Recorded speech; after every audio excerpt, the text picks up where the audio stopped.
नमस्कार साथियों, मैं हिरेन कुमार। मेरे YouTube चैनल में आप सभी लोगों का बहुत बहुत स्वागत है। उत्तर प्रदेश पीसीएस परीक्षा की करंट अफेयर्स की सीरीज में ये आप लोगों के सामने पहली क्लास। विश्व का सबसे ऊंचा रेलवे आर्च ब्रिज ये कहाँ बनाया गया है? चिनाब नदी पे बनाया गया है। चिनाब रेलवे पुल है विश्व का सबसे ऊंचा railway arch bridge. Arch bridge क्या होता है? आर्च ब्रिज इस तरीके से दो पहाड़ियों के बीच में ये जो धनुष के आकार का ब्रिज बनाया जाता है इस तरीके से, इसी को हम क्या बोलते हैं? रेलवे आर्च ब्रिज बोलते हैं। इसकी अवस्थिति है जम्मू कश्मीर। ये जम्मू कश्मीर राज्य में बना है।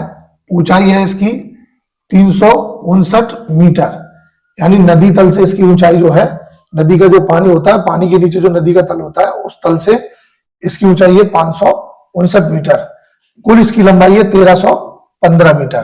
कुल लंबाई है 1315 मीटर, यानी इसकी लंबाई यहां से लेकर के और यहां तक की जो लंबाई है वो 1315 मीटर है। भारत की एक रेल लिंक परियोजना है उधमपुर श्रीनगर बारामूला रेल लिंक परियोजना। उधमपुर श्रीनगर बारामूला रेल लिंक परियोजना। पूछ सकता है कि ये किस रेल लिंक परियोजना का हिस्सा है? तो उधमपुर श्रीनगर बारामूला रेल लिंक परियोजना का ये एक हिस्सा है, ये एक भाग है। इसकी क्षमता है, इसको काफी मजबूत बनाया गया है, विषम परिस्थितियों को झेलने के लिए तैयार किया गया है। तो ये 260 किलोमीटर प्रति घंटे की आंधी तूफान को आसानी के साथ झेल सकता है। 260 किलोमीटर की रफ्तार बहुत ज्यादा होती है, बहुत तेज हवाएं होती है। इसके अलावा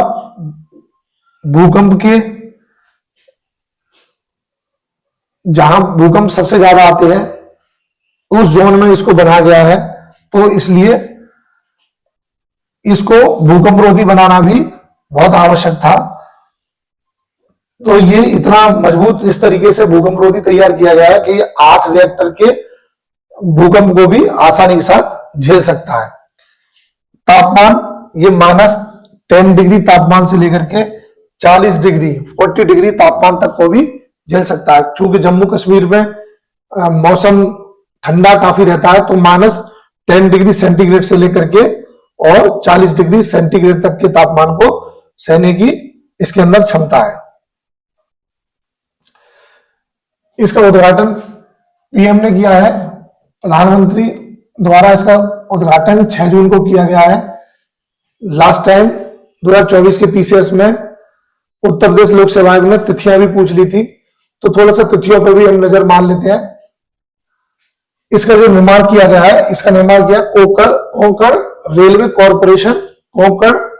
कॉरपोरेशन डीआरडीओ और प्लस भारत की कुछ आईआईटीज हैं, इन्होंने मिलकर के इसका निर्माण किया। आईआईटी ने, डीआरडीओ ने इसमें अपनी टेक्नोलॉजी का इस्तेमाल किया है।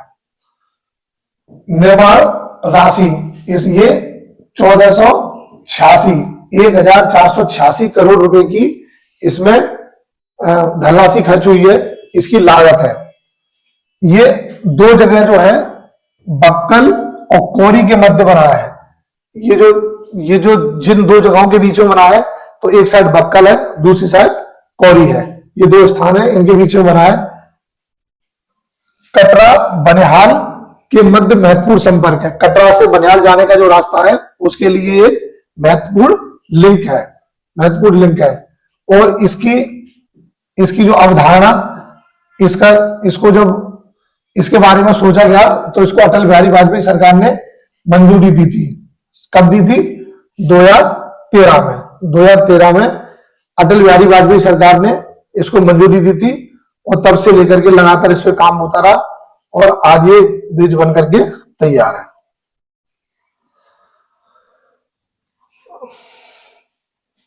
अगला है देश का सबसे बड़ा automobile multi modal cargo terminal. Cargo terminal क्या होता है? कार्गो टर्मिनल होता है एक जगह से दूसरी जगह जो सामान भेजा जाता है, तो जहां पे सामान इकट्ठा किया जाता है, जहां सामान रखा जाता है और जहां से सामान का शिपमेंट किया जाता है, उसी जगह को हम बोलते हैं कार्गो टर्मिनल। और ये कहां बना है? ये गुरुग्राम हरियाणा में बना है, मानेसर संयंत्र में। मानेसर संयंत्र जानते होंगे आप।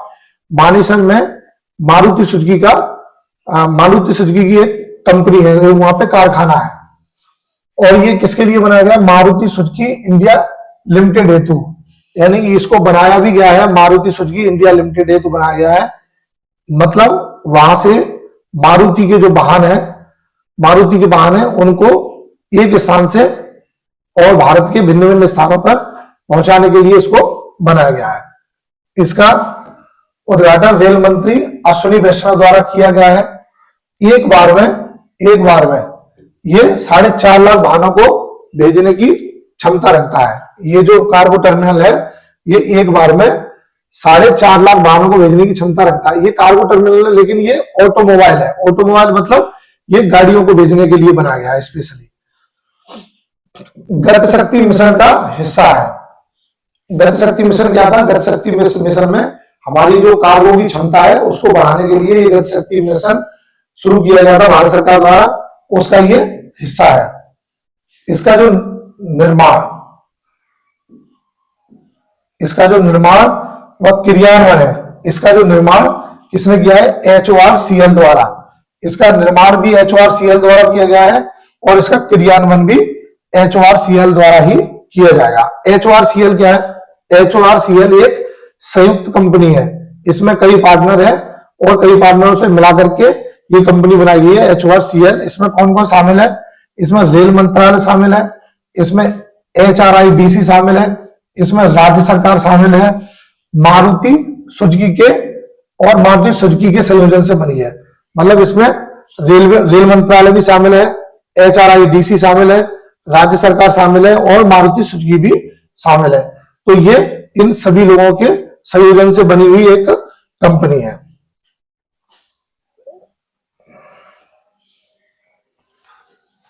अगला है बच्चों घाटमपुर ताप विद्युत परियोजना। ताप विद्युत परियोजना क्या होती है? ताप विद्युत परियोजना होती है जहां पे विद्युत का उत्पादन गर्मी के द्वारा, ताप के द्वारा किया जाता है। तो ताप किससे उत्पन्न होता है? कोयला से। इसका मतलब है ये कोयला आधारित एक परियोजना है।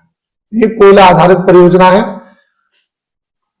1980 मेगावाट क्षमता, ये इसकी टोटल क्षमता जो होगी वो 1980 मेगावाट होगी। 1980 मेगावाट क्षमता होगी और इसमें एक इकाई की क्षमता कितनी है? 660 मेगावाट।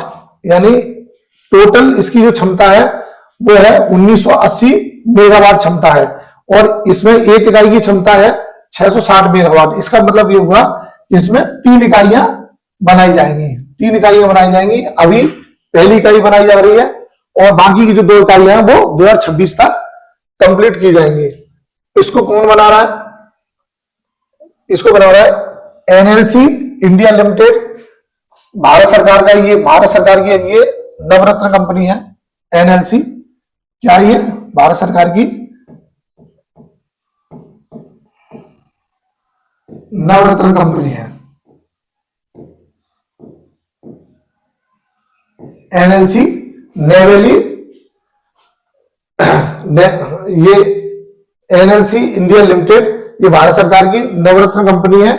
प्लस UPRVUNL ये उत्तर प्रदेश की विद्युत उत्पाद कंपनी है। ये उत्तर प्रदेश की विद्युत उत्पाद कंपनी है। तो NLC India limited, UPRVUNL Uttar Pradesh सरकार द्वारा, उत्तर प्रदेश द्वारा इसको विकसित किया जाएगा। यानी ये वाली जो ताप विद्युत परियोजना है इसको NLC और UPRVUNL के द्वारा संयुक्त रूप से इसको विकसित किया जा रहा है। इसका उद्घाटन 30 मई को PM द्वारा किया गया। 30 मई को इसका उद्घाटन किया गया। संचालन, इसको सही कर लेना छात्रों, ये संचालन नेवेली उत्तर प्रदेश लिमिटेड नामक संयुक्त उद्यम कंपनी द्वारा किया जाएगा। यानी ये संयुक्त उद्यम कंपनी बनाई गई है किस किस के द्वारा? NLC और उत्तर प्रदेश राज्य विद्युत उत्पादन निगम लिमिटेड के द्वारा। इनके द्वारा, इन दोनों के द्वारा ये कंपनी बनाई गई है। नेवेली उत्तर प्रदेश लिमिटेड नामक संयुक्त कंपनी बनाई गई है। इसके द्वारा इसका संचालन किया जाएगा। इसमें हिस्सेदारी है NLC इंडिया लिमिटेड की 51% है, NLC की 51% है और UPRVUNL की 49% है, 49%। इसका कुल उत्पादन, जो टोटल कुल उत्पादन होगा, उस उत्पादन का 75% विद्युत जो है, 75% विद्युत जो है वो उत्तर प्रदेश सरकार अपने राज्य के लिए यूज करेगी, और 25%, इसमें लिखा नहीं है, इसको अलग से लिख लेना, 25% जो विद्युत है वो असम राज्य को दी जाएगी। किसको दी जाएगी? असम राज्य को। यानी 75% उत्तर प्रदेश को और बचा हुआ 25% असम राज्य को विद्युत दी जाएगी। इसकी कुल लागत जो है, ये गलत लिख दिया है, ये इसमें से 0 हटा दो, ये है 2178.94 करोड़ रुपए।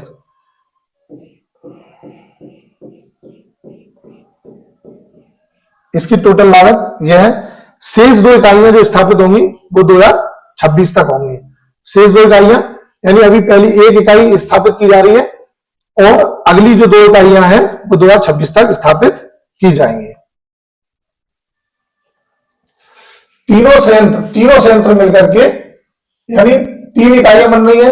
अभी 1 इकाई स्थापित की जा रही है, अभी 1 इकाई स्थापित की जा रही है, बाकी 2 इकाई जो है वो 2026 तक स्थापित हो जाएंगी, और ये तीनों इकाई मिलकर के 14,000 मिलियन यूनिट बिजली का उत्पादन करेंगे। कितना करेंगे? 14,000 मिलियन यूनिट बिजली का उत्पादन करेंगे। कोयले की प्राप्ति, अब चूंकि ये ताप विद्युत परियोजना है, इसके लिए कोयले की आवश्यकता पड़ेगी, तो हमें कोयला कहां से प्राप्त होगा? कोयला मिलेगा झारखंड के दुमका जिले से। झारखंड के दुमका जिले के Pachwara coal block, Pachwara south coal block से इसके लिए कोयला प्राप्त किया जाएगा। अगला है 6वां सेमीकंडक्टर यूनिट। सेमीकंडक्टर यूनिट पर भारत सरकार बहुत ज्यादा काम कर रही है। तो अभी तक 5 सेमीकंडक्टर यूनिट भारत में स्थापित हो चुके हैं, और ये 6वां सेमीकंडक्टर यूनिट और स्थापित किया गया है। ये कहां पे स्थापित किया गया? जेवर एयरपोर्ट, नोएडा के नजदीक। नोएडा में जेवर एयरपोर्ट के नजदीक ये 6वां सेमीकंडक्टर यूनिट स्थापित किया जा रहा है। स्थापना किसके द्वारा की जा रही है? HCL और फॉक्सकॉन के द्वारा, ये दोनों के द्वारा संयुक्त रूप से इसकी स्थापना की जा रही है। स्थान यमुना एक्सप्रेसवे विकास प्राधिकरण, यानी जो जिस जगह पे ये स्थापित किया जा रहा है वह यमुना एक्सप्रेसवे विकास प्राधिकरण की जगह है, वहां पर इसको स्थापित किया जा रहा है। ये क्या बनाएगी? फोन हो गए, लैपटॉप हो गए, फोन, लैपटॉप, मोबाइल, इनकी डिस्प्ले संबंधी उपकरण का उत्पादन या निर्माण किया जाएगा। और निर्माण कितना होगा? लगभग प्रतिमाह 20,000 वेफर्स तैयार किए जाएंगे। लगभग इसकी जो क्षमता होगी वो कितनी होगी? लगभग 20,000 वेफर्स प्रतिमाह तैयार किए जाएंगे। इंडिया सेमीकंडक्टर, इसका जो ये जो 6वां यूनिट जो स्थापित किया गया है, ये इंडिया सेमीकंडक्टर मिशन के तहत इसका ये 5 पहले से हो चुके हैं, 6वां ये जो स्थापित किया गया है, ये इंडिया सेमीकंडक्टर मिशन के तहत इसका निर्माण किया गया है। सेमी इंडिया कार्यक्रम के लिए नोडल, ये जो है ये इंडिया सेमीकंडक्टर मिशन, ये सेमीकॉन इंडिया कार्यक्रम के लिए ये क्या है? नोडल एजेंसी है। ये इसके लिए एक नोडल एजेंसी है।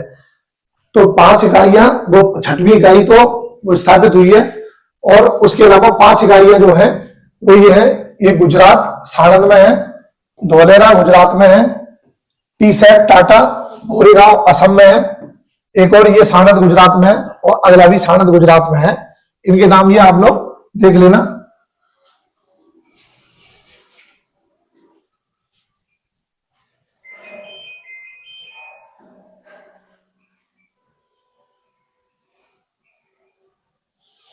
अगला है उल्लास, नव भारत साक्षरता कार्यक्रम। नव भारत साक्षरता कार्यक्रम उल्लास, इसकी फुल फॉर्म है understanding life long learning for all in society. उल्लास की फुल फॉर्म है, इसको जरा देख लेना, याद कर लेना, पूछ सकता है। ये कब प्रारंभ हुआ था? ये प्रारंभ हुआ था 2022 में। ये जो है 2022 में इसका प्रारंभ हुआ था, और ये राष्ट्रीय शिक्षा नीति 2030 के तहत इसका ये कार्यक्रम शुरू किया गया। उद्देश्य है इसका 2030 तक 100% साक्षरता, 2030 तक 100% साक्षरता इसका लक्ष्य रखा गया है। मिजोरम, इसी से जुड़ी खबर है, मिजोरम, गोवा, त्रिपुरा, लद्दाख राज्य पूर्ण कार्यात्मक साक्षर घोषित किए गए हैं। यानी मिजोरम, गोवा, त्रिपुरा और लद्दाख, यूटी में, ये यूटी है, यूटी में लद्दाख, इनको क्या घोषित कर दिया गया है? पूर्ण कार्यात्मक साक्षर राज्य घोषित किया गया है। अब पूर्ण कार्यात्मक साक्षर क्या होता है, इसको भी जरा समझते हैं। पूर्ण कार्यात्मक साक्षर, पहले तो पूर्ण कार्यात्मक साक्षर राज्य का दर्जा किसको दिया जाता है? पूर्ण कार्यात्मक साक्षर वो होगा जिसकी जनसंख्या, टोटल जनसंख्या का 95% जनसंख्या पूर्ण साक्षर कार्यात्मक साक्षर होगी, तो उस राज्य को हम क्या बोलेंगे? पूर्ण कार्यात्मक साक्षर राज्य बोल सकते हैं। इसके पूर्ण कार्यात्मक साक्षर राज्य के जो आधारभूत घटक है वो 5 घटक है। पहला है आधारभूत साक्षरता और संख्यात्मक ज्ञान, यानी पहला तो ये होना चाहिए कि एक किसी व्यक्ति को आधारभूत साक्षरता आनी चाहिए, यानी उसको पढ़ना लिखना आना चाहिए, और संख्यात्मक ज्ञान हो, यानी कि अंकों का ज्ञान हो उसे। इसके अलावा मौलिक जीवन में कौशल, उसका जो मौलिक जीवन है, मौलिक जीवन में कौशल होना चाहिए, कुछ उसको स्किल्स आने चाहिए। बुनियादी शिक्षा और उसके पास होनी चाहिए। व्यवसाय कौशल होना चाहिए। मौलिक जीवन में कौशल होना अलग बात है, और व्यवसाय का मतलब है कि कुछ ऐसा कौशल भी उसके पास होना चाहिए जिससे वो अपना जीवन यापन कर सके। तो व्यवसाय कौशल होना चाहिए, और निरंतर शिक्षा, उसके अंदर निरंतर सीखने की आदत हो। ये 5 घटक अगर किसी व्यक्ति के अंदर पाए जाते हैं तो हम ऐसे मान सकते हैं कि वो पूर्ण कार्यात्मक साक्षर व्यक्ति है। इसमें पूर्ण कार्यात्मक साक्षर राज्य में पहला राज्य मिजोरम है, मिजोरम पहला राज्य घोषित हुआ है। दूसरा राज्य गोवा है, तीसरा राज्य त्रिपुरा है, और पहली यूटी है लद्दाख पहली यूटी है जिसको पूर्ण कार्यात्मक साक्षर यूटी घोषित किया गया है।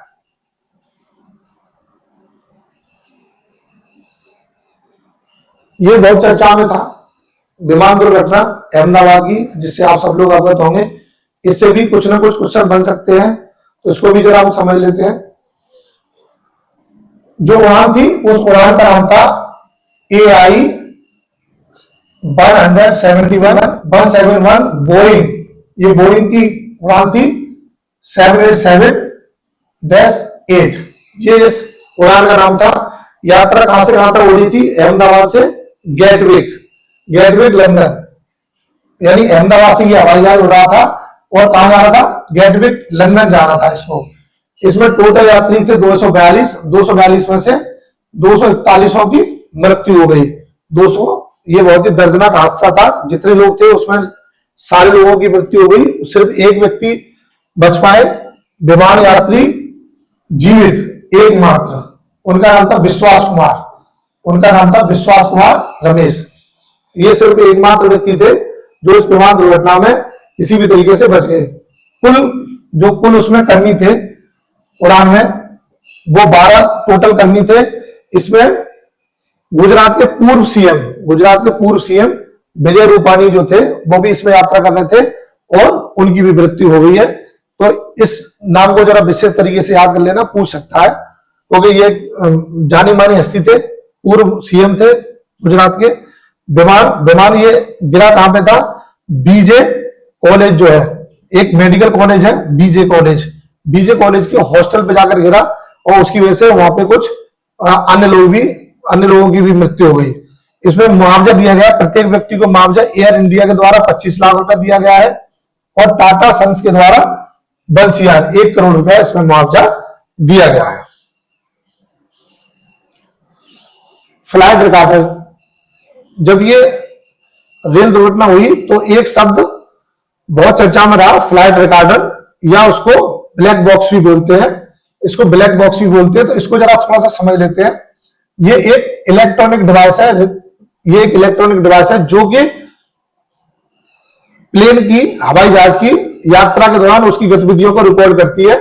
ये दो प्रकार की होती है, एक होती है एफडीआर होती है, दूसरी होती है सीबीआर। एफडीआर का मतलब है flight data recorder, flight data recorder, यानी ये फ्लाइट की जितनी भी गतिविधियां हैं, हवाई जहाज की जितनी भी गतिविधियां उनको रिकॉर्ड करती है। दूसरी होती है सीबीआर मतलब cockpit voice recorder. Cockpit voice recorder का मतलब है कि कॉकपिट में जितने भी पायलट्स वगैरह बैठे होते हैं, वो पायलट्स जो आपस में बात करते हैं, वो उन बातों को रिकॉर्ड करता है, जिससे कि जब दुर्घटना होती है तो दुर्घटना के दौरान वो जिस तरीके की बातें कर रहे होते हैं उससे एक आइडिया लग जाता है कि प्लेन में क्या खराबी आई हुई होगी। और ये नारंगी रंग का होता है, इसका नाम नारंगी होता है। नारंगी इसलिए बनाया जाता है क्योंकि दुर्घटना ग्रस्त होने के बाद में जब भी कचरा हो तो कचरे में अलग से ये बॉक्स दिखाई दे जाए और उसको ढूंढ करके हम ये पता कर सके कि किसी भी प्लेन के दुर्घटना की असल वजह क्या रही। ये जो ब्लैक बॉक्स होता है ये 1000 डिग्री सेंटीग्रेड 1000 डिग्री सेंटीग्रेड तापमान को सह सकता है और 3400 जी गुरुत्वाकर्षण की टक्कर को भी ये सहन कर सकता है। ये बहुत ज्यादा इंटेंस टक्कर होती है, बहुत ज्यादा विनाशकारी टक्कर होती है और इस टक्कर को भी ये झेल सकता है। ये जो आपका ब्लैक बॉक्स है इस टक्कर को भी बहुत आसानी के साथ, ये आपने ब्लैक बॉक्स भी समझ लिया। आज हम अपनी क्लास को यही खत्म करते हैं। कल हम अपनी क्लास लेकर के आएंगे फिर दोबारा से। अगर ये क्लास आपको पसंद आए तो लाइक करें, सब्सक्राइब करें और अगली वाली जो क्लास होगी वो थोड़ी सी लंबी हम क्लास रखेंगे क्योंकि हमको ये पूरा करंट अफेयर्स 35 दिन में खत्म करना है। Thank you.